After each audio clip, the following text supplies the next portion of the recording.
Dendam yang menyimpan cinta. Aluna berumur 16 saat dunia yang ia kenal hangus dilalap api. Malam itu, suara ledakan mengguncang tanah desa Gunung Jati. Pembangunan tambang batubara yang dipaksakan sejak 3 bulan lalu telah menyebabkan gesekan antara warga dan perusahaan pemilik proyek, Prasetya Group. Ayah Aluna yang dulu seorang guru, kehilangan pekerjaannya karena menolak menjual tanah keluarga. Ibu Aluna, seorang bidan, difitnah sebagai penghasut. Ketika surat penggusuran datang, mereka menolak mundur, dan malam itu, rumah mereka terbakar. Orang-orang menyebutnya kecelakaan listrik. Tapi Aluna melihat sesuatu yang tak bisa ia lupakan. Seorang pria berkemeja putih berdiri tenang di kejauhan, menonton rumahnya terbakar, bersama 2 orang bertubuh besar di belakangnya. Pria itu, Adiguna Prasetya. Tubuh Aluna ditemukan oleh seorang wanita tua di hutan. Nama wanita itu Mak Ranti. Warga setempat menganggapnya aneh, hidup menyendiri, dikelilingi tanaman aneh dan botol-botol penuh ramuan. Mak Ranti bukan sekadar tabib. Ia adalah penjaga ilmu lama.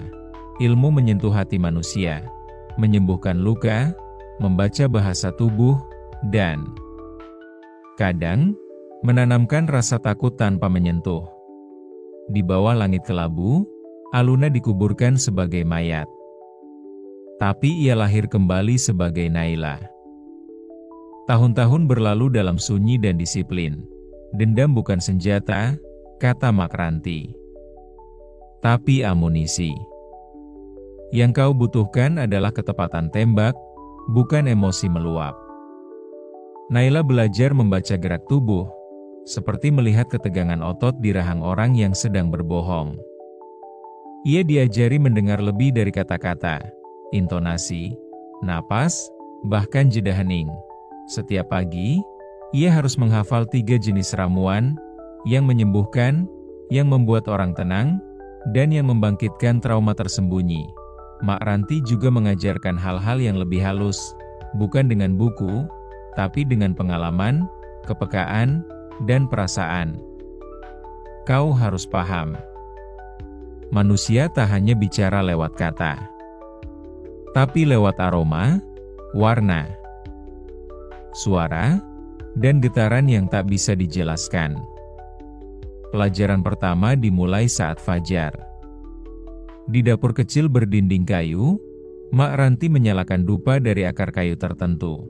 Aroma ini bisa membuka memori masa kecil. Banyak orang menyebutnya nostalgia, padahal ini celah untuk menyentuh jiwa mereka. Naila diminta duduk dalam diam, mencium aroma itu sambil memejamkan mata. Perlahan, bayangan masa kecil datang.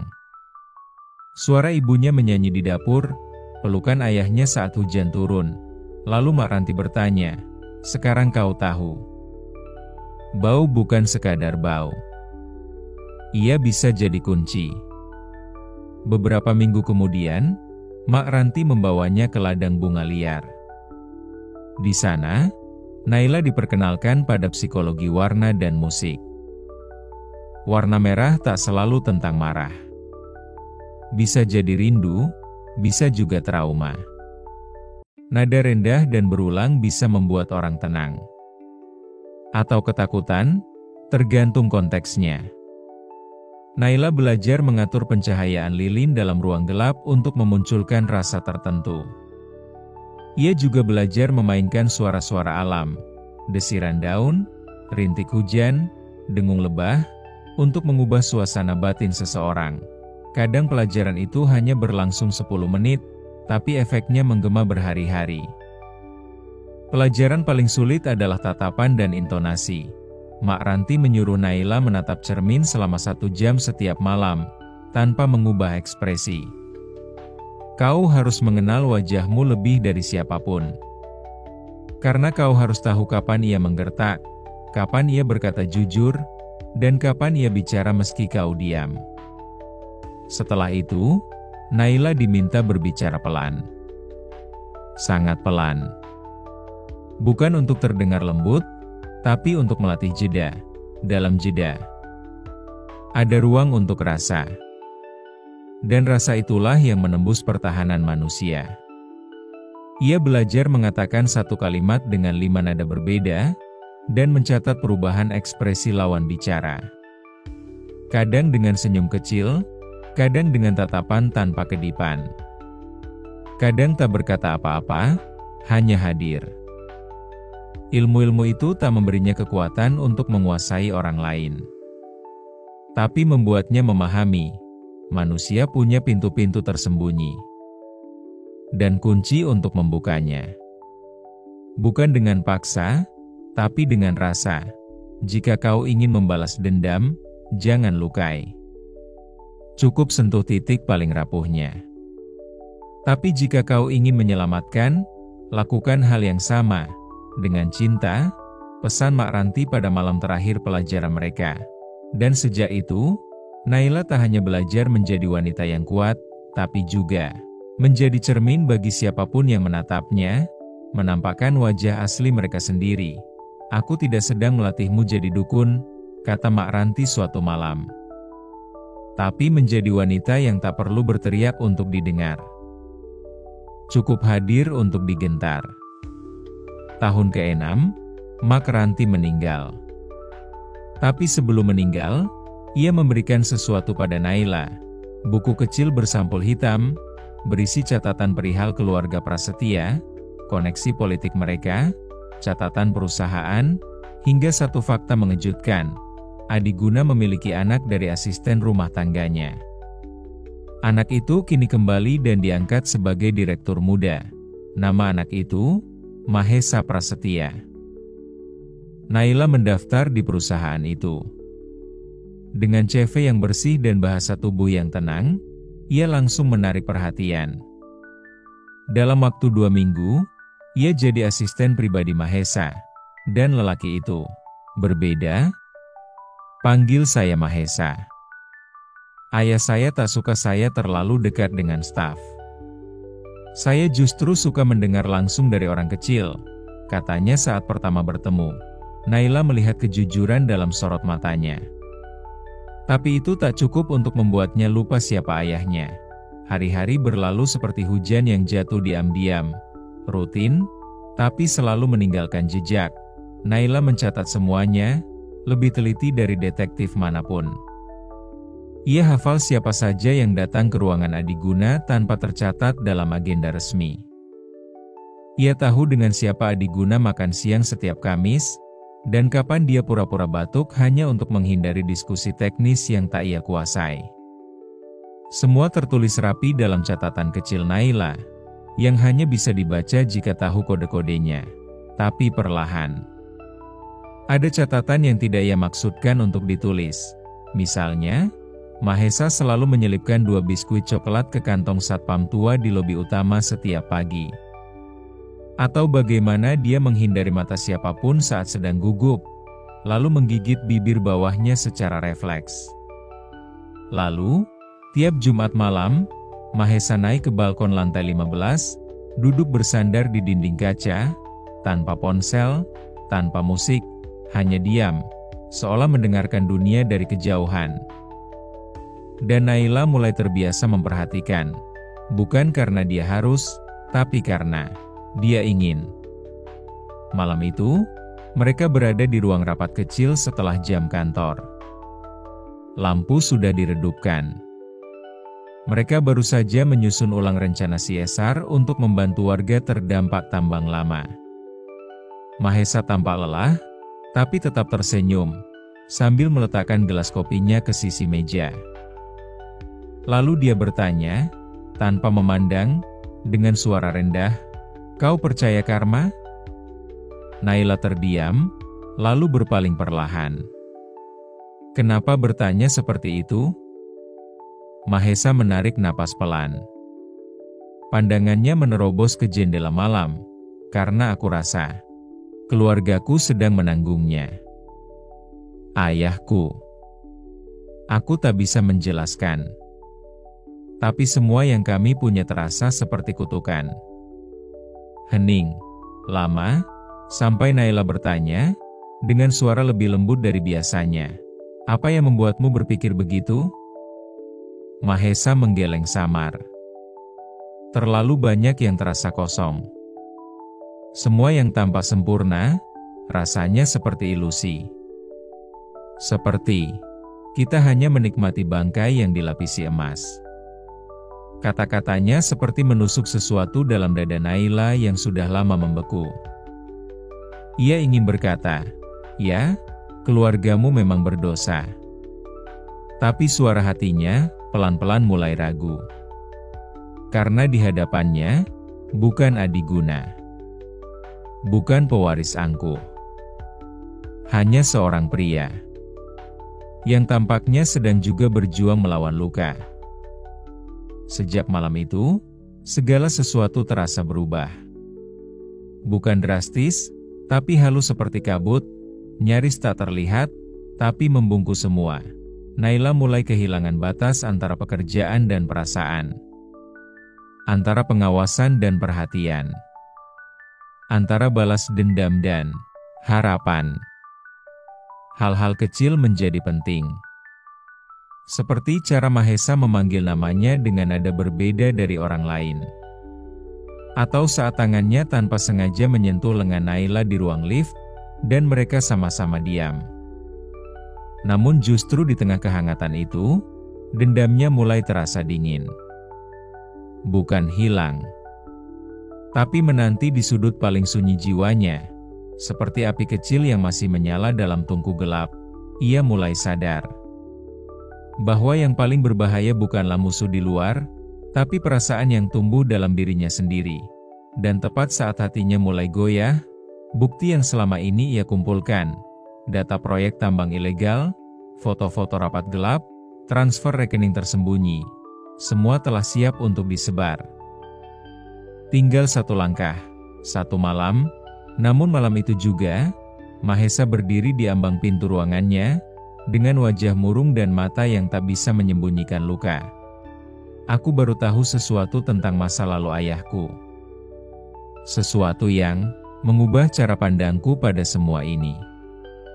Naila menatapnya, jantungnya berdetak lebih kencang dari biasanya.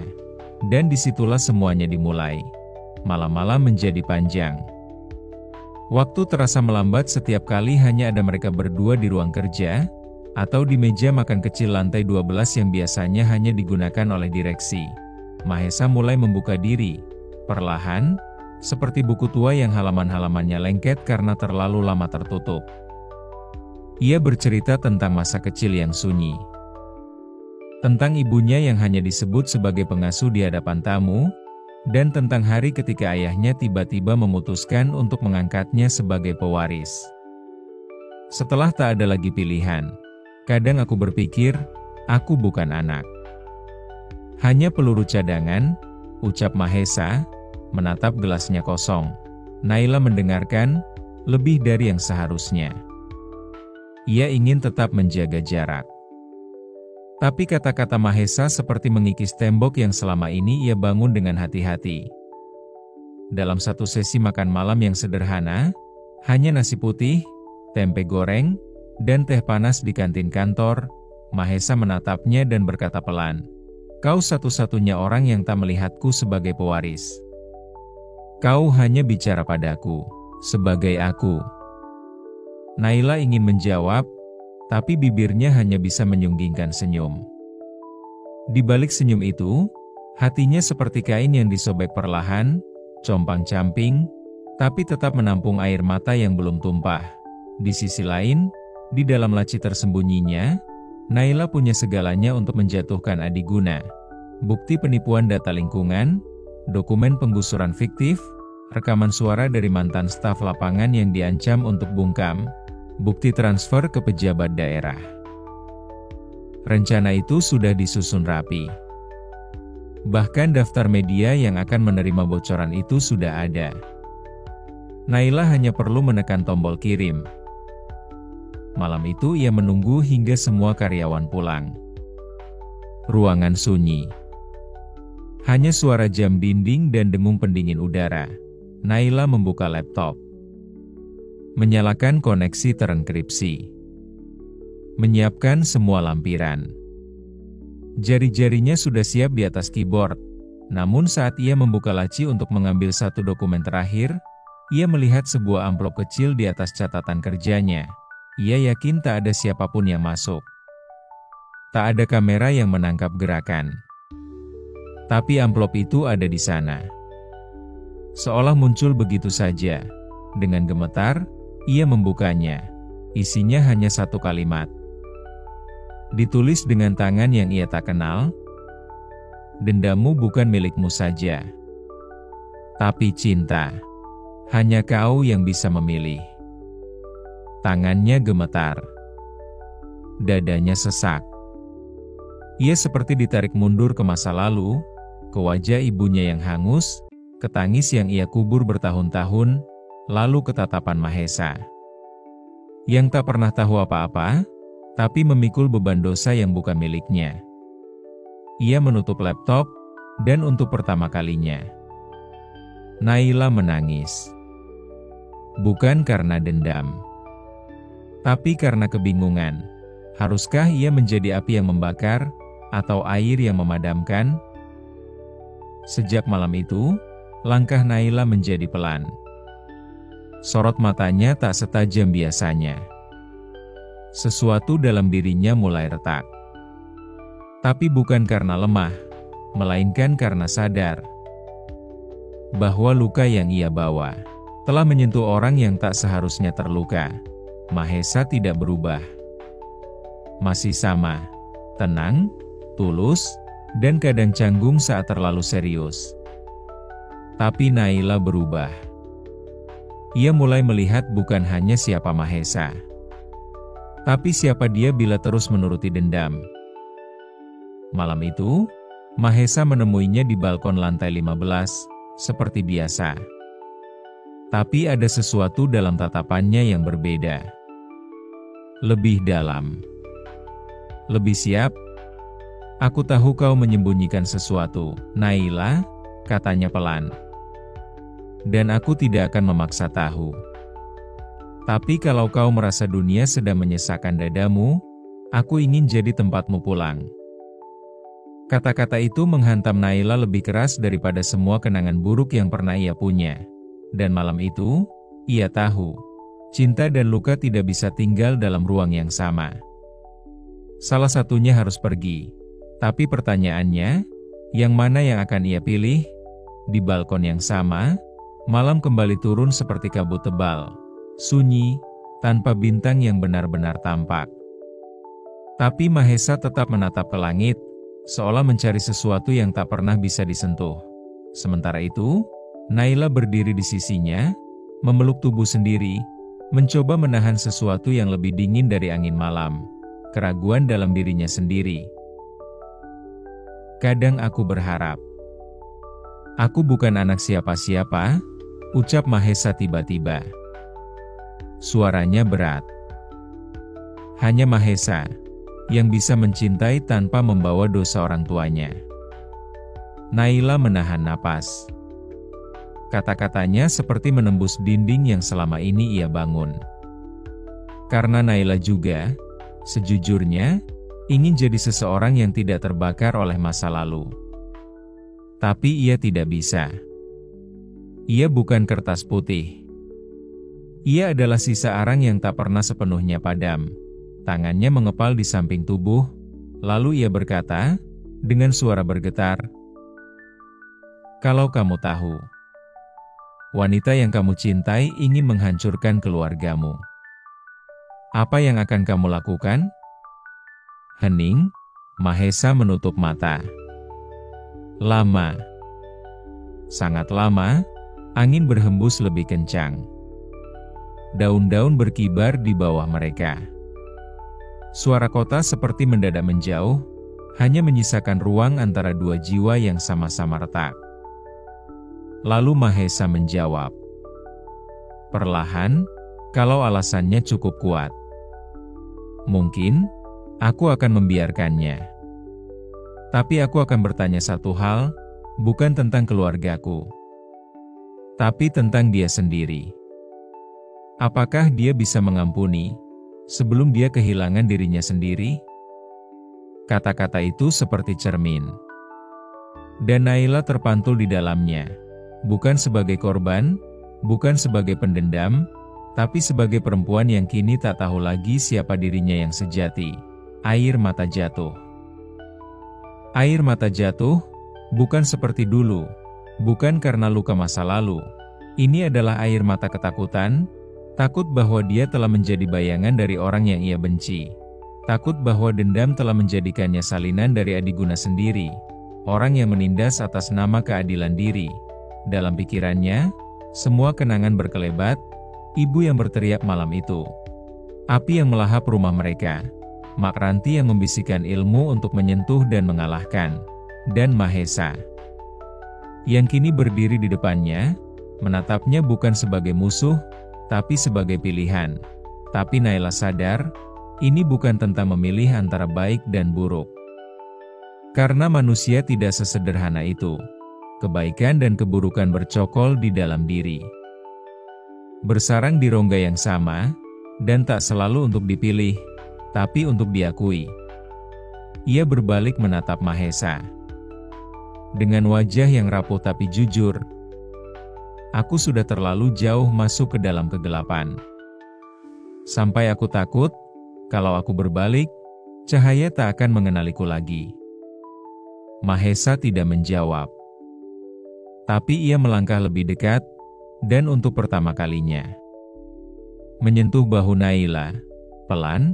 Kalau begitu, biarkan aku jadi cahayamu. Biar kita sama-sama nyasar, tapi tidak sendiri. Dan malam itu, Naila tidak berkata apa-apa. Ia hanya menangis dalam diam, bukan menyerah, bukan lemah. Tapi karena akhirnya ia sadar, tak semua perang harus dimenangkan. Kadang cukup dihentikan. Agar kita tetap hidup. Dan malam itu, Naila memilih untuk hidup. Bukan dalam pelarian, bukan dalam dendam, tapi dalam keberanian untuk meletakkan senjata. Meski tangannya sudah begitu terbiasa menggenggamnya. Pagi setelahnya, Naila duduk di bangku taman kantor, menatap langit yang perlahan terbuka dari kabut. Di tangannya, amplop berisi semua bukti yang selama ini ia kumpulkan. Dokumen, foto, rekaman, semua yang bisa mengguncang kekuasaan Adiguna Prasetya hingga ke akar. Tapi amplop itu tetap utuh. Tak pernah ia kirimkan. Ia tak pergi diam-diam. Tapi ia juga tak membuat keributan. Ruang direksi itu luas dan mewah, tapi terasa dingin sore itu. Langit Jakarta tampak labu dari balik kaca besar di belakang meja kerja Adiguna Prasetya. Seolah langit pun tahu, akan ada sesuatu yang patah hari ini. Bukan gedung, tapi seorang manusia. Naila masuk tanpa suara. Tak ada ketukan, tak ada pengawal. Hanya ia dan satu map tipis di tangannya. Adiguna sedang duduk di balik meja mahogani, menandatangani sesuatu. Ia tidak langsung mendongak. Masuk, siapapun kau, katanya tanpa melihat. Naila mendekat pelan. Tumit sepatunya menyentuh lantai marmer, tapi tak menimbulkan gema.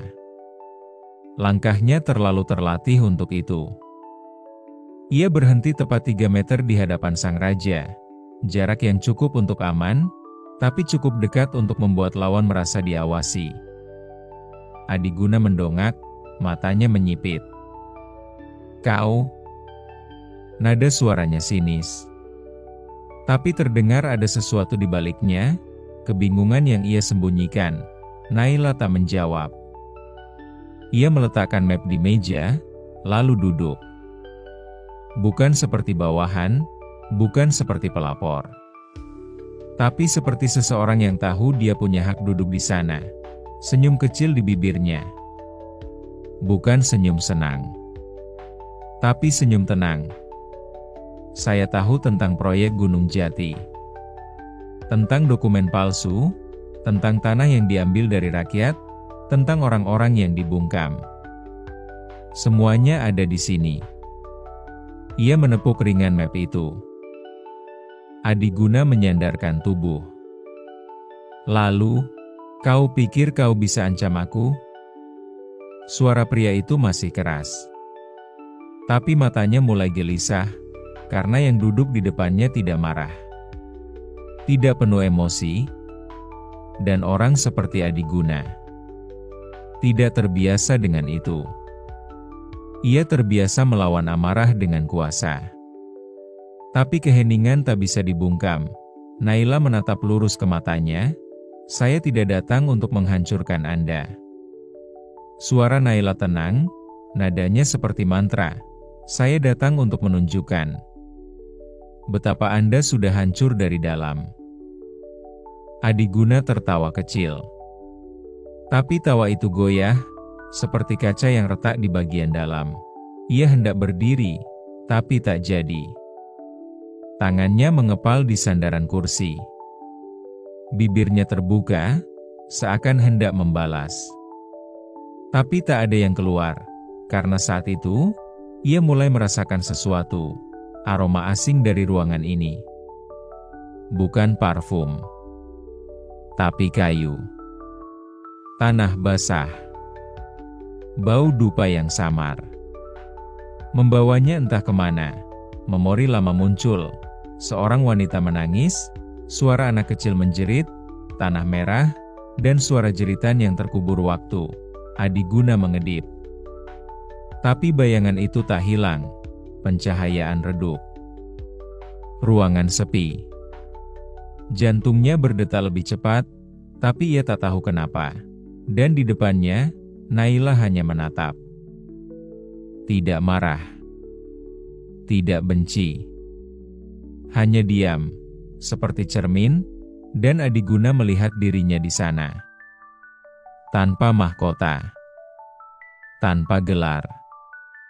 Tanpa pengawal, hanya seorang pria tua.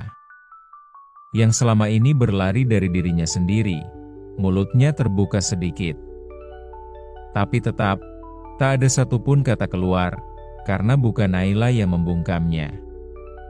Tapi hatinya sendiri, yang selama ini ia abaikan. Dan itu, lebih mengerikan dari 1000 ancaman. Akhirnya, Adiguna menunduk, bukan karena kalah, tapi karena tahu, ia sudah dikosongkan oleh egonya sendiri. Di matanya, bukan Naila yang ia lihat, melainkan bayangannya sendiri yang selama ini ia hindari. Dan kini, tak ada tempat lagi untuk bersembunyi. Selama hidup, Adiguna terbiasa menguasai orang lewat ketakutan. Lewat jabatan, uang, atau kekuatan hukum. Tapi Naila datang tanpa membawa itu semua. Ia berdiri tegak, tapi tenang. Tanpa suara tinggi. Tanpa ancaman keras. Hanya dengan tatapan yang tak menghakimi, tapi memantulkan. Seolah-olah mata Naila berkata, "Aku bukan ingin menghancurkanmu. Aku hanya menunjukkan siapa dirimu sebenarnya." Dan itu, bagi orang seperti Adiguna, lebih menyakitkan daripada dibongkar di depan publik. Ia merasa terperangkap. Bukan oleh Naila, tapi oleh dirinya sendiri. Naila tak berkata banyak, tapi ia mengatur intonasi, jeda bicara, posisi tubuh, dan bahkan aroma ruangan. Halus, tapi penuh makna. Dupa kayu cendana yang ia nyalakan diam-diam sebelum pertemuan, memenuhi ruangan dengan aroma nostalgia. Aroma yang diam-diam membangkitkan memori-memori lama pada siapapun yang pernah kehilangan sesuatu yang dulu mereka anggap milik. Pencahayaan ruangan sedikit ia ubah, lampu atas diredupkan, hanya cahaya samping yang menyala, membuat segala sesuatu terasa seperti berada di antara kenyataan dan mimpi. Ini adalah teknik dari Mak Ranti, membuat lawan bicara merasa sedikit terlepas dari zona kuasa mereka.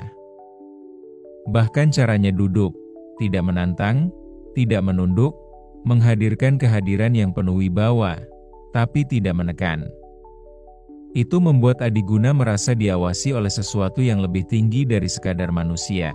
Dalam dunia kekuasaan, Tak ada yang lebih membingungkan daripada diingatkan bahwa kau juga manusia.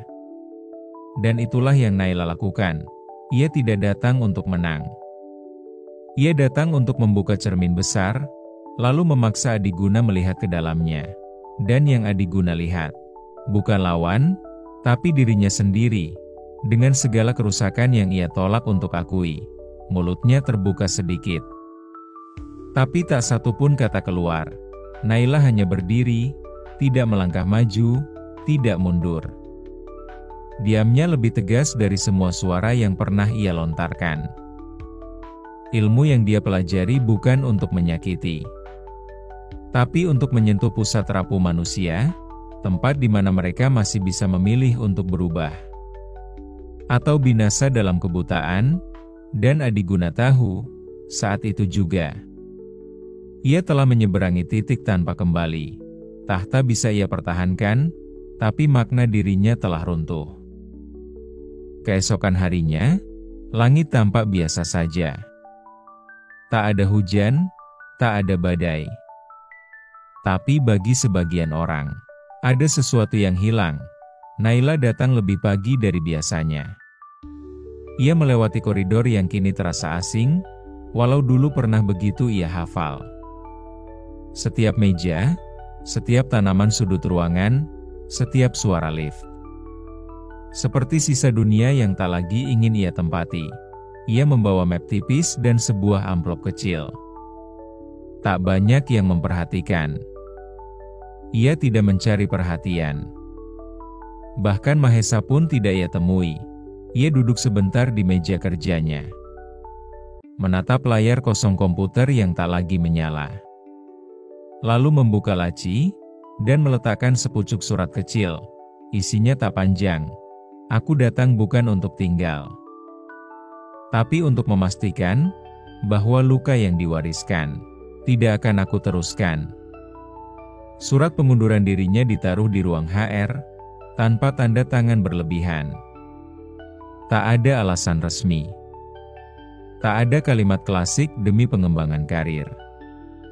Ia keluar dari gedung itu tanpa menoleh, tanpa pesta perpisahan, tanpa air mata di pelukan rekan kerja, tanpa jejak digital yang menandai kepergiannya. Seperti bayangan pagi yang surut bersama cahaya, ia pergi bukan untuk menghilang, tapi untuk pulang pada dirinya sendiri. Waktu berjalan. Dunia tetap sibuk. Adiguna pensiun dini, tanpa pengumuman besar. Mahesa mengambil alih perusahaan, bukan sebagai tirani baru, tapi sebagai harapan yang sedang belajar berdiri di atas puing warisan. Tapi Naila, ia tak pernah terlihat lagi. Bagi sebagian orang, ia hanya seperti daun gugur yang terbawa angin. Tapi bagi yang benar-benar paham, Naila sedang tumbuh kembali di tanah yang lebih tenang. Setahun kemudian, kabut tipis menyelimuti lereng gunung. Udara dingin menyusup dari jendela-jendela kayu sebuah rumah kecil yang sederhana, tapi hangat.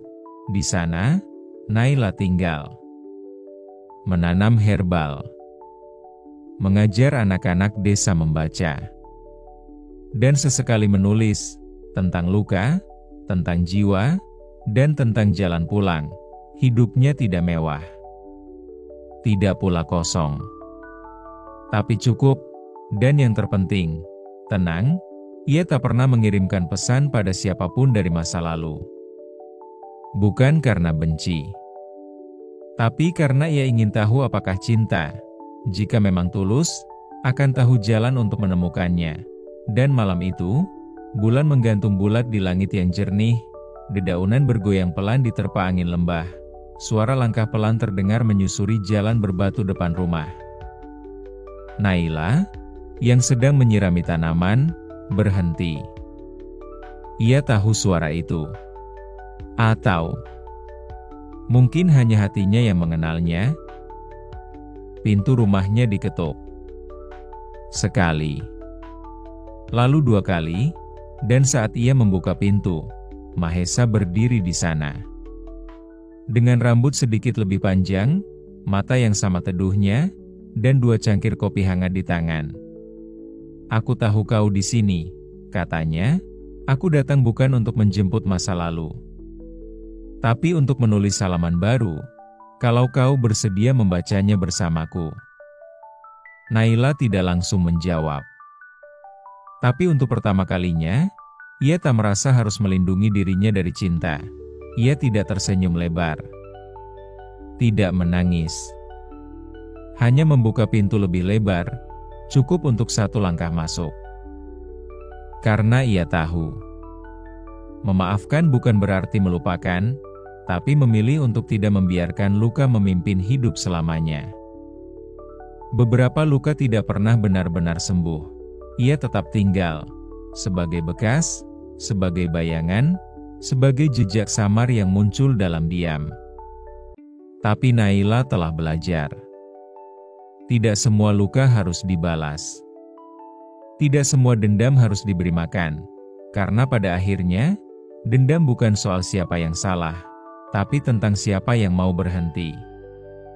Agar luka itu tidak terus menurun dari satu hati ke hati berikutnya, Adiguna jatuh bukan karena diseret, tapi karena akhirnya ia melihat bayangannya sendiri, dan tak sanggup menatapnya lebih lama. Mahesa berdiri bukan karena warisan, tapi karena ia memilih untuk tidak menjadi bayangan ayahnya. Dan Naila, ia tidak menang. Ia tidak kalah, ia hanya berhenti berperang.